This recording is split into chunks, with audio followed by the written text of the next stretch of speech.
Welcome to the Keiser Report. I'm Max Keiser. In today's headlines, we've got an Aso. That's Taro Aso, head of Japan's Ministry of Finance.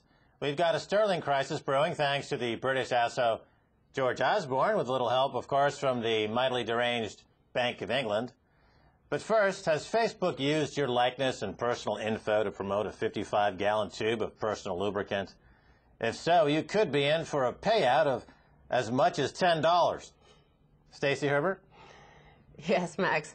Our first headline indeed is Facebook's sponsored stories settlement means it's Facebook's turn to pay you. Apparently, Facebook has been sending some of their users that they could get up to $10 from the company because according to a lawsuit, it alleges that the Facebook ads used Facebook members' names and likenesses to sell products without their consent. Case in point, Facebook used one member's name and face without his knowledge to promote a 55-gallon tube of personal lubricant. Under the terms of the settlement, any current or former Facebook users who have their identities shown in a sponsored story ad, name, nickname, profile picture, photo, etc., could be entitled to a check from Facebook. You know, on this show I mentioned a new concept, insectual, like insects-like. And this is what social networking is evolving to. Mark Zuckerberg is basically the queen bee, and a billion Facebook users are the drones. They collect the pollen of their interactions, which go to make the honey of Facebook's corporate profits, the majority of which are taken by the queen bee, Mark Zuckerberg. This is the natural step in evolution that we can look forward to as humanity leaves the state of Homo sapien and becomes more of a state of Homo insectian. And also, it is a perfect sort of signifier of the so-called trickle-down economy. Here, Mark Zuckerberg got, what, $10–15 billion for your ad, for putting your ad on the side of a 55-gallon tube of personal lubricant. Well, this is, again, the way that technology is merging with our experience of what Jung called the collective unconscious. Before Facebook or social networking, no monetization had occurred on Wall Street to take what was the collective id and put that into the pocket of a few entrepreneurs. Now that exists with social networking sites. And, you know, people complain that we're becoming more Orwellian with this spy surveillance society, but we're becoming more Kafkaesque. Remember his famous story, Metamorphosis, man turning into a beetle or a cockroach. This is what becoming insectual is all about. It's about our collective experience as humans becoming insects or cockroaches, drones for the hive that's managed by the queen bee, Mark Zuckerberg, or the Google guys, or various other high-tech enabled parasites pulling the pollen of our imaginations out through the modem of the internet for their personal gain at the societal loss. And in Japan, of course, we've seen monetary lubricant used very generously for the past 20-something years. Still, the economy is limp, the credit markets are bone dry, and yet they're going one step, they're upping the crazy, upping the lubricant. Japan may or may not mint quadrillion yen coins, but it will monetize European debt. Just when we thought America would be alone in crossing into the monetary twilight zone where so many Keynesian lunatics have gone before, and where trillion-dollar platinum coins fall from the sky right onto the heads of all those who have not even the faintest understanding of money creation, here comes Japan. ASO, Japan to buy ESM bonds. ASO says Japan to buy ESM bonds using foreign exchange reserves. ASO, ESM purchases will help to stabilize yen. Right, so you're saying despite ASO's monetary lubricant, it's still bone dry and limp. And I guess this would also account for the demographic crisis in Japan, as the funds that were hopefully there to pay off the retirees are just not there. So this is Japan buying these ESM bonds. For those who have forgotten, the E in ESM stands for European, this S for stability, not Japanese stability. Otherwise, it would be JSM. Keynesian at that, but yes, Japan will now proceed to stabilize itself by monetizing European debt, because its own Japanese yen, 1 quadrillion in debt, was not enough. Well, the fact that Japan's buying European debt and the Canadian central banker, Mark Carney, is now going to be running the Bank of England. You see what people have been talking about, this globalization of the central banking industry, the people who are running these banks, who are financing the insectual proprietors like Facebook, are developing a global hive, if you will, a global banking hive, which they're all swapping each other out in ways that are highly detrimental to anyone's ability to make a living wage. You notice that during the past 10 years, during the whole buildup to the crisis and after the crisis, the banks have never missed a payday. The bankers have been getting increased bonuses, but wages, real wages adjusted for inflation, have been stagnant or going down. That's because this insectualization of the global economy, where we're just drones giving the pollen of our imagination and our labor to these parasites and queen bees that are now developing this global hive. You know, we need some kind of Pooh Bear to go out there with a big stick and shake down the hive. You know, and maybe Eeyore, wasn't he in the story as well? Well, we can't rely on Assos because clearly there's not enough lubricant in that equation to solve this global banking parasitical insectualization problem. Speaking of queen bees, we are going to talk about George Osborne and the City of London. But first, I want to make note of the fact that we have covered the fact that Europe first went to China, didn't they, to try to get them to buy European bonds. And they were like, no way, dudes, that would be insane. That would be lunatic. So, of course, they went to Japan instead, and Japan was like, yeah, okay, why not? Well, looking at this over the past 20 years, but particularly in the last 10 years, Japan and the yen has been what's called the funding currency for the global carry trade, which means that the yen has always been trading at a low value compared to these other currencies and at these ridiculously low interest rates, so that these other countries, and even Japan itself, can borrow money from itself at ridiculously low rates and then use the proceeds to invest in these other higher yielding securities and currencies. Now here's where you're going to see the end game manifest.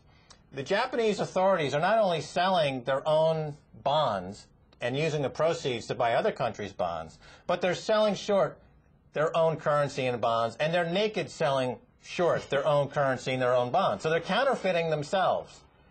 They're counterfeiting their own currency in their own bond market and then using the proceeds to buy other countries' bonds because they're trying to pick up 2 or 3 points in interest income to finance an economy where it's run by a guy named Asso who's running out of lubricant.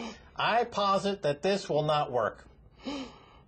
I promised we would talk about the queen bees over here in London, where, of course, much of the so-called economic miracle of Britain for the last 30 years has been due to oil, the lubricant of oil that has allowed them to provide all sorts of fiscal and monetary stimulus over the last 20, 30 years, and also gave them the luxury of giving up industry. They were able to just get rid of their industry and not actually produce anything but fraud. Sterling crisis looms as UK current account deficit balloons. Is the UK heading for a currency crisis, asks Jeremy Warner in The Telegraph. And he goes over the usual things of the deficit and all the debt they have. But he notes that North Sea oil has helped the UK economy avoid what would otherwise have been brutally imposed market reform and adjustment. As recently as 2001, Britain enjoyed a trade surplus in crude oil of nearly £6 billion a year. In 2011, the deficit was £10.7 billion. Like a receding tide, fast depleting North Sea oil is exposing the underlying wreckage of the UK economy. Well, Jeremy Warner it makes an excellent point. Now, any economy has 2 components in its export market. They've got the exportation of services, or they've got the exportation of goods, manufactured goods. In Britain has not had a net balance of exportation of manufactured goods since the 1980s. The entire economy since Thatcher has been built on basically services. And what are these services? They are financial services. That went up pari passu with a 30-year bond market, bull bond market, where interest rates were falling. Now we're at a juncture in time where Britain has gutted its manufacturing capacity. They're left with financial services as really the only engine of growth during a period of bond collapse and interest rates rise. That's why I'm shorting the British pound. That's why Jim Rickards, famous guru who wrote Currency War, has come out and said the British pound is toast. Jeremy Warner, who's a cheerleader for the government over there at the Telegraph, is pointing out even that the pound is toast. The pound and the yen are toast. Additionally, not only are the internal structural problems of these economies looking incredibly weak, but both of these economies lack something critical going forward. They are two countries with the least stockpile of gold bullion. Britain has one of the smallest stockpiles of gold bullion. Japan, one of the smallest stockpiles of gold bullion. When you enter a currency war, you need to have gold. You can't go there with a quadrillion in yen expecting to survive that battle, and they're not going to survive that battle. Now, you mentioned this current account deficit, and in the second quarter of last year, Britain recorded a higher current account deficit than Spain, Italy, Portugal, and even Greece, according to comparative data from Eurostat. Austerity engulfed Ireland, meanwhile, achieved a surplus of an impressive 7.8%. And he goes on to blame, partly, the monetary lubricant. The oversupply of this lubricant of quantitative easing has ironically just caused inflation here. This is what we've been saying. Quantitative easing and the artificially depressment of interest rates have, in fact, ruined the ability for this economy to sustain growth in a meaningful way that would translate into wages and sustainability for the vast majority of the population. Instead, you've got the city that's become huge. At the same time, you've got millions unemployed who don't know George Osborne personally and can arrange a £1 billion loan and just happen to hang out at the club that he hangs out at where they dress up like women and smell each other's flatulence. They can't get a £1 billion loan, can they?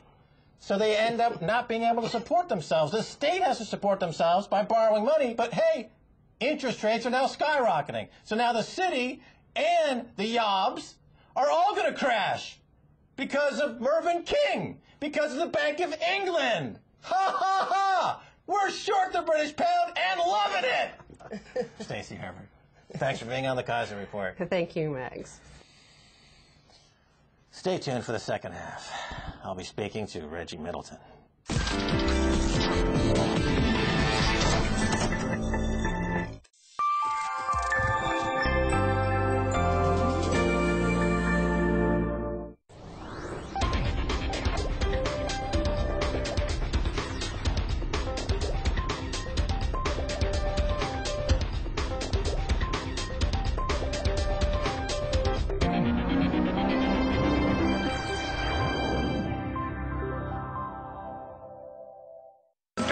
No longer represents the people, and the people are going to take this country back.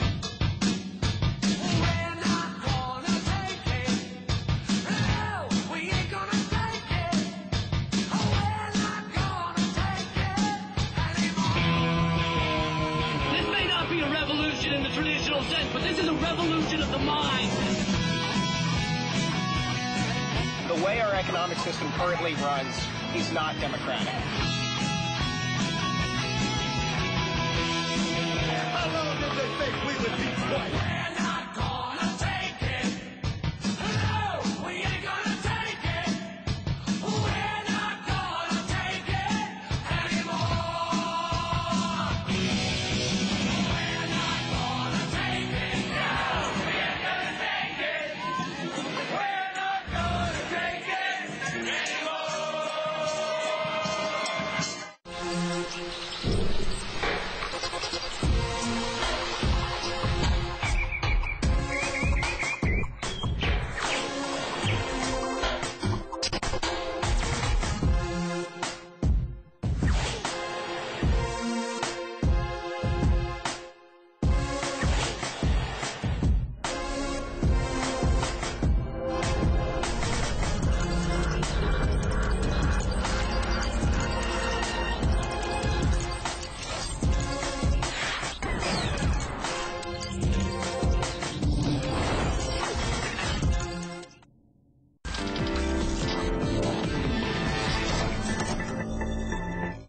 Welcome back to the Keiser Report. I'm Max Keiser.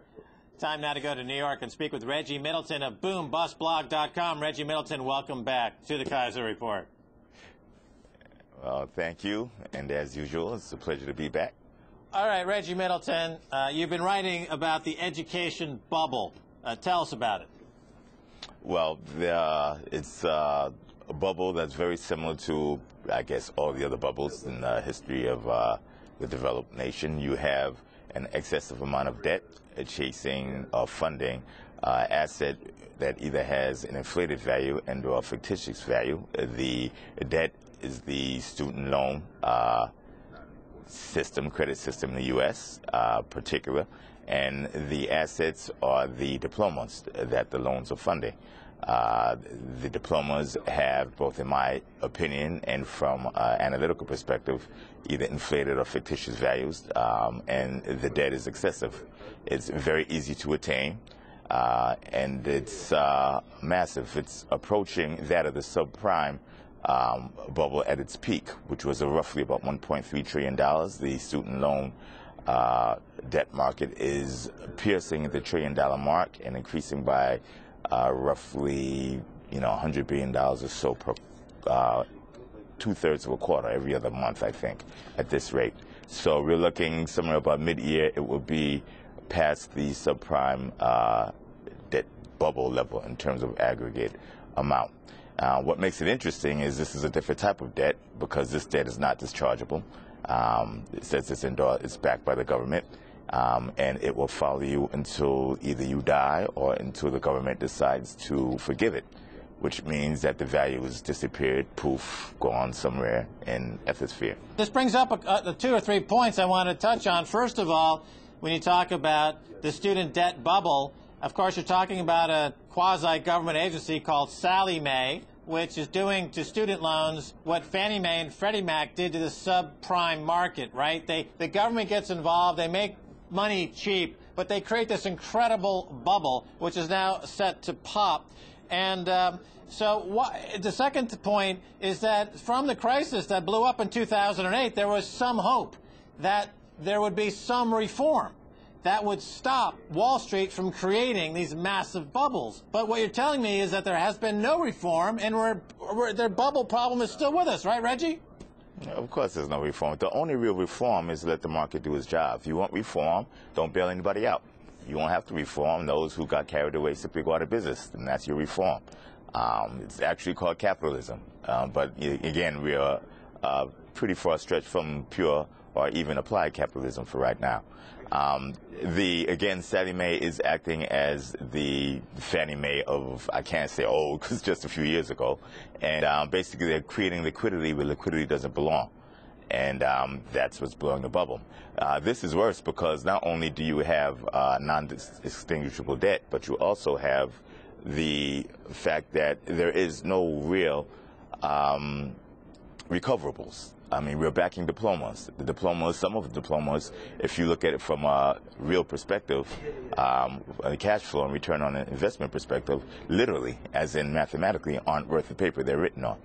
All right, so to make the comparison back to housing in the subprime market, in the case of housing, you've got a house, which is working as collateral to some degree in the financial system, and that collateral is being rehypothecated and reloaned and securitized, and it created this massive bubble that blew up. In the case of Sallie Mae and student loans, the collateral is the education that's being produced to create a person who can make money in the economy and generate growth and taxable income. But I gather from your work that that's not working either. The education system is not producing jobs that are creating any taxable income. The collateral value of a student in America is dropping along with this credit bubble. Your thoughts? Well, there are several dimensions. Number one, there's an employment dimension where you have a structural change in employment, in my opinion. And even if you don't buy the structural change in employment, in other words, technology has either eliminated or caused the economic incentive to outsource many jobs. You have an increase in the service sector and a decrease in certain other sectors where four-year education would have been more amenable. Even if you don't buy that, you simply have very high unemployment. You know, if you follow the trend from the last 10 to 15 years, unemployment is at a cyclical high. That's number one. You know, in order to pay back the loan from your diploma, you need to have a job. Number two is the value of the diplomas. How many MBAs graduating out of mid-tier schools or even the Ivy League schools can truly earn their way out of a wet paper bag? Not many of them. They're taught what is called knowledge that, which is the type of knowledge that is rote memorization of information, versus knowledge how, which the short version would be know-how, and that would be the type of knowledge that solves problems and creates things. A good analogy would be knowledge that, from a university perspective, would be the physics behind riding a bicycle, knowing basically what pressures apply where and how the bicycle is moved forward from a physics perspective. Right? Knowledge how would be the ability to ride a bicycle. Okay, the ability to get on a bike and ride and keep your bounce without knowing the science behind the bounce. Now, from a earning perspective, you know-how, a knowledge how, pretty much reigns supreme. You know, if you're hiring interns, you want to hire somebody who can produce value for you outright, versus somebody who knows the history of media but doesn't necessarily know how to produce value. You have a lot of those who spend, you know, $50, $60, $80, $100, $200,000 on an MBA and a bachelor's, you know, ripe with knowledge that, but once they graduate, they actually want to have an employer pay them, right, to teach them know-how or knowledge how, which is the inverse of what it should be. Well, you know, Reggie Middleton, the graduates are entering a work environment that is not generating any meaningful income to pay off these debts. But I think more importantly, the institutions themselves, the universities, are gaming the system and gaming the government. I know from my own alma mater, New York University, it's become a real estate development ploy where the real estate developers at NYU are relying on guaranteed government Sallie-Mae-generated subsidies to speculate in the real estate market and utterly destroy Greenwich Village with gentrification for generating graduates where there's no jobs for these graduates. So again, it's welfare for the banks, welfare for the real estate developers, welfare for the top 1%, generating millions of students around the country where there's no job market. But I want to go back a year, Reggie Middleton. We talked a little bit about France. You said France was the next to go the way of Spain and Greece. Now today, the debt of France is yielding less than the debt of the United Kingdom, where the central bank is the biggest buyer. The pendulum of risk seems to have swung from continental Europe to Britain, as people realize that Britain's current account deficit and the underlying fundamentals are grave, and people are piling on a short sale of British pounds. It looks like the British pound bubble's about to pop. Your thoughts, Reggie? Well, it's not as if the risk of France has been underestimated in relation to the UK. It has and currently is underestimated significantly, in my opinion, but it's not underestimated in relation to the UK. The risk in the UK has been unrecognized, woefully so, for some amount of time. And now, some reality is starting to come to light. The knowledge is, the UK has a significant issues. The UK is rife with non-performing assets, that have been swept under the rug due to changes in policy, regulatory reform, quote unquote, where basically you have to look in the other direction. They still have structural issues in terms of expenses and revenues. They have a banking system, right, and an insurance system, which still has to deal with not only the embedded NPAs, but new paradigm in terms of the economic environment. When you have ZERP and you have constant QE, you change the nature of risk, and people take risk without expecting due compensation, and that means you have rampant risk. That has happened in the UK. A lot of the regulatory blow-ups have emanated right from the financial center in the UK, and the reason is, in my opinion, rampant ZERP. Now that you have almost no return on your financial assets, you have no significant decrease in risk, you have a system that is eventually going to blow up. So you've got some terminology here. You've got some embedded non-performing assets. You talked about ZERP, of course, zero interest rate policy. You talked about quantitative easing, which is the central bank buying back its own debt. All of this leads to what appears to be a bond bubble. A bond bubble. That seems to be where all this is headed. You know, you talk about a student loan double of roughly $1 trillion, but here in the UK, this gilt bond bubble is going to completely overwhelm this economy once it pops. I mean, what are your thoughts there? Well, you know, you've pretty much said, you pretty much spoken my opinion. When you said that the central bank is buying the UK bonds, you know, the French banks and the ECB are also buying the French bonds. There is no natural market for a lot of these bonds, in my opinion, because in order to buy these bonds, whether it's the French bonds or the UK bonds, as a prudent investor, right, you have to assume that rates will either drop and as close to zero as they've ever been, or you have to assume that economic activity will increase significantly and the economic health of these countries will increase materially over the medium term. Almost nobody thinks that, you know, the pan-European sovereign debt crisis is going to end over the next 8 to 12 months or 8 to 16 months. Nobody with a calculator or pen and paper. And not many people think that the UK is a bastion of health. So if you don't think that the economic activity behind the bonds are going to increase, and if there's no room for them to decrease in terms of yield, because you're pushing zero as it is, then what is the economic incentive to buy bonds? You know, the only one who has the economic incentive to buy bonds are those who issue them. And, you know, for most investors, that's impossible. But for central banks, the grand purveyors of the global Ponzi, if you put a fancy name on it, they have the power to do it. And even those that don't do it, they enable their private banks to buy the bonds, and then they purchase the bonds back from them. And that's the case with France, the UK, the US. That's the case with Japan. And it's happening all over the world, in the developed countries all over the world. And like you said, this is unsustainable. You can do it until you can't. The issue is timing. You know, timing is the key because most bubbles can go on longer than the average speculator can remain solvent. So timing is, I can guarantee you that you will have a reset. I cannot guarantee or even assure you when the reset will happen. I know it's not going to go on in perpetuity. It's not going to go on for 10 years. I doubt if it will go on for 5 years. You know, my calculations say 2013, 2014 is the year of reckoning. Okay, Reggie Middleton, we're out of time. Thanks so much for being on the Keiser Report. You're very welcome, and look forward to coming back. All right, and that's going to do it for this edition of the Keiser Report with me, Max Keiser, and Stacey Herbert. I want to thank my guest, Reggie Middleton of BoomBustBlog.com. If you'd like to contact us, you can tweet us at Keiser Report or at Facebook.com/Keiser Report. And until next time, Max Keiser saying bye, y'all.